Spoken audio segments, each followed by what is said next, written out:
دوسرے کو دیکھ کے ہم انسپائر ہونے لگے کہ دیکھیے وہ میری طرح کا تھا، ایسے محنت کر کے مجھ سے کتنی دور نکل گیا، میں بھی یہ کر سکتی ہوں۔ یہ غصہ نہیں ہے، کسی کو آگے بڑھتے دیکھ کے، ترقی بڑھتے دیکھ کے اگر انسان کے ذہن میں غصہ پیدا ہو تو سمجھ لیجئے کہ وہ حسد ہے۔ جب کوئی سوال مجھ سے کرتا ہے کہ ملک کیسے ٹھیک ہوگا تو میں ایک جواب دیتا ہوں کہ بہت آسان نسخہ ہے، یہ اوور نائٹ ٹھیک ہو جائے گا یہ ملک، شرط یہ ہے کہ میں ٹھیک ہو جاؤں۔ تو جب یہ رویہ انسان اختیار کر لیتا ہے کہ اس کی آنکھ صرف اپنے خامیوں پر رہے تو اپنی خامیاں اتنی نظر آتی ہیں کہ دوسرے کسی میں کوئی خامی نظر ہی نہیں آتی۔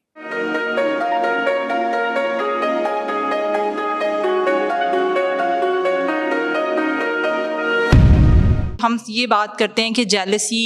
اپنے سراؤنڈنگ میں کیسے آئیڈینٹیفائی ہو گئی اور اس کو کیسے ڈیل کرنا ہے، لیکن میری اوپینین یہ ہے کہ جیلسی میرے اندر بھی ڈیولپ ہو سکتی ہے، اور اس کو میں نے جیسے ہی ڈیولپ ہو رہے ہیں یہ ایموشنز، اس کو کیسے آئیڈینٹیفائی کر کے اس کو کنٹرول کرنا ہے یا اس کے اوپر کام کرنا ہے، کیونکہ ہم سب کو ٹھیک کرنے کی بات تو کر رہے ہیں لیکن اپنے آپ کے بارے میں میرے خیال سے سب سے پہلا کام ہی یہاں سے شروع ہوتا ہے، جو کہ مجھے اپنی پریکٹس میں سمجھ آتی ہے۔ ایک کوسچن میرا یہ ہے، اور میرا ایک جو سیکنڈ کوسچن ہے وہ بھی آپ کی تھوڑے سے ایکسپیرینسز سے پتہ چلا کہ آپ یو کے میں بھی لائف سٹائل گزار کے آئے ہیں، پھر یہاں پہ بھی، تو بلکہ مجھے ایک ایڈوائس چاہیے کہ کیونکہ میری کافی سال زندگی کے یو کے میں گزرے ہیں، پھر اب کچھ حالات ایسے ہیں کہ پاکستان میں رہنا ہے اور یہاں پر پریکٹیکل لائف گزارنا، اور پھر اس کے بعد پروفیشنل لائف میں نے اسٹارٹ کی، تو اس کے لیے دونوں کو مینٹین کیسے رکھنا ہے، جو کہ مجھے بڑا چیلنجنگ لگتا ہے۔ یو کے میں رہنے والی جو میری عادات ہیں وہ اب ڈیولپ ہو چکی ہیں، 12 سال آئی تھنک بہت بڑا ایک عرصہ ہوتا ہے، کلچرل شوق ہے آپ کو، بالکل، اور اب وہ سب چیزیں ان کوالٹیز کے ساتھ یہاں سروائیو کرنا مشکل لگتا ہے، سم ٹائم بہت لو فیل ہو جاتا ہے کہ نہیں میں اس کو تو چینج نہیں کر سکتی، اور مطلب یہ آپ اس کو کیسے مینیج کرتے ہیں، اس کے بارے میں کوئی ایک ایڈوائز کریں گے کہ بہت سی چیزوں کو آپ نے کہا سال لگتے ہیں چینج کرنے میں نا، آپ کی جنریشن ریکوائرڈ ہے، تو وہ تو ریکوائرڈ ہے لیکن آپ کی لائف تو چل رہی ہے، آپ نے پیسفل اور مطمئن ہو کے اپنی جو زندگی کے چیزوں کو گزارنا ہے، تو یہ دو میرے کوسچن ہیں۔ ایک ایڈوائس ڈپریشن چاہیے سے جو ہے وہ فرسٹریشن اس پہ آ جائیں، اور پھر بعد میں جو کلچرل شوق۔ آپ نے کہا کہ میں کیسے یہ ہاں جی، جانوں کہ میرے اندر حسد پیدا ہو رہا ہے کہ نہیں ہو رہا ہے۔ ہاں ایک مجھے بڑا آسان کام ہے، بالکل کسی کو آگے بڑھتے دیکھ کے، ترقی بالکل بڑھتے دیکھ کے اگر انسان کے ذہن میں غصہ پیدا ہو بالکل تو سمجھ لیجئے کہ وہ حسد ہے۔ اور اگر دوسرے کو دیکھ کے ہم انسپائر ہونے لگیں کہ دیکھیے وہ میری طرح کا تھا، ایسے محنت کر کے مجھ سے کتنی دور نکل گیا، میں بھی یہ کر سکتی ہوں، یہ غصہ نہیں ہے، ایگزیکٹلی یہ رشک ہے، رشک، جی بالکل وہ پازیٹیو چیز ہے۔ تو غصے اس کو حسد کو پہچاننا تو بڑا آسان سا کام ہے۔ بالکل یہ دشوار نہیں ہے کہ آپ دنیا میں دینی اقدار کو لے کے چلیں، دنیاوی معاملات کو ٹھیک چلاتے رہیں۔ وہ آپ نے بالکل درست کہا، میں اکثر و بیشتر کہا کرتا ہوں جب کوئی سوال مجھ سے کرتا ہے کہ ملک کیسے ٹھیک ہوگا تو میں ایک جواب دیتا ہوں کہ بہت آسان نسخہ ہے، یہ اوور نائٹ ٹھیک ہو جائے گا یہ ملک، شرط یہ ہے کہ میں ٹھیک ہو جاؤں۔ بالکل جس دن ایک میں ٹھیک ہو گیا اس دن ملک سمجھ جائے گا۔ ایک سادہ سا اصول ہے کہ انسان کو اپنے آپ کو پہلے ٹھیک کرنا پڑتا ہے۔ آپ غیر ملک میں رہ کے آئی ہیں، آپ وہاں کے ورک کلچر کی عادی ہیں، وہاں کے سوشل سٹرکچر کی عادی ہو گئی ہیں، بالکل یہاں دکھتے آ رہی ہیں آپ کو۔ دو چیزیں مجھے ذہن میں آئیں گی، ایک تو بات یہ ہے کہ جو ہم نے سڑک کے کنارے لیمپ پوسٹ لگایا ہے وہ تنہا کھڑا ہے، اس کو کوئی سہارا نہیں، کوئی اسٹے وائر نہیں لگی، وہ اپنی فاؤنڈیشنز پر خود ہوں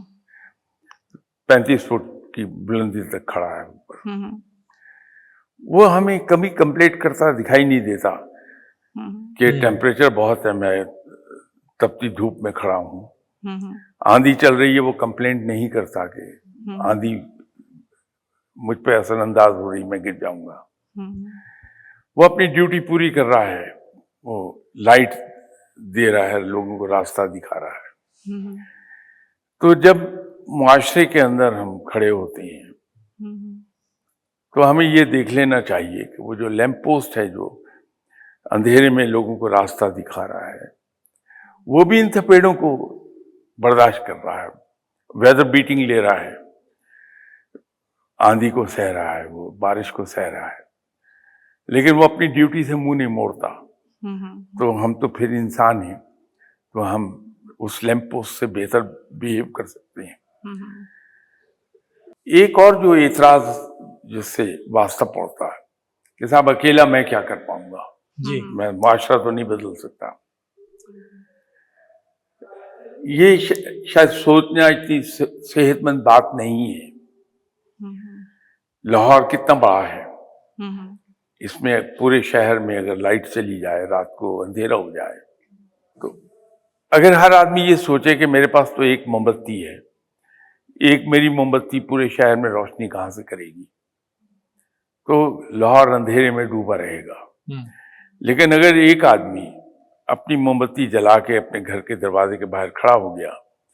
تو 10 فٹ کے ریڈیس میں اس موم بتی کی روشنی پھیلے گی. اس کا بڑا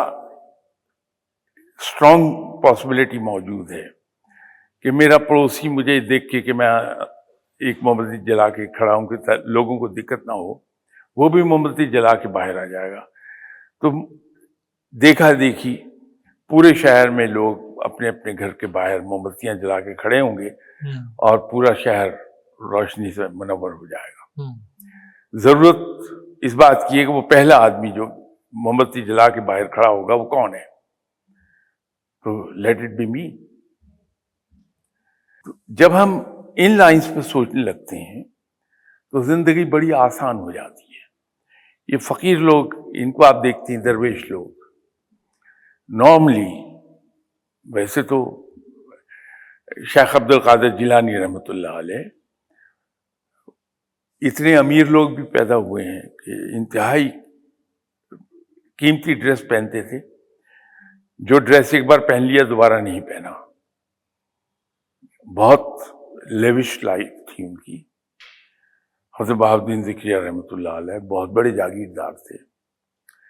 ایسے لوگ فقیر بھی گزرے ہیں، لیکن جنرلی ان کے پاس نہ کھانے کو پوری روٹی ہوتی ہے، نہ پہننے کو کپڑا ہوتا ہے پورا، نہ رہنے کو پوری چھت ہوتی ہے. لیکن جب بھی آپ انہیں ملیں گی وہ دنیا کے سب سے خوش لوگ نظر آئیں گے آپ کو. اس کی وجہ یہ ہے کہ ان کی نظر صرف اور صرف اپنے عیبوں پر رہتی ہے، آنے والے کی خوبیوں پر رہتی ہے.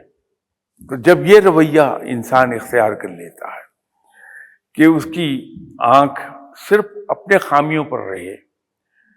تو اپنی خامیاں اتنی نظر آتی ہیں کہ دوسرے کسی میں کوئی خامی نظر ہی نہیں آتی. نتیجہ یہ ہوتا ہے کہ وہ بڑا خوش ہوتا ہے بندہ. اسی طرح وہ اللہ کی تقسیم پر راضی رہتا ہے جو اسے خوش رکھتی ہے.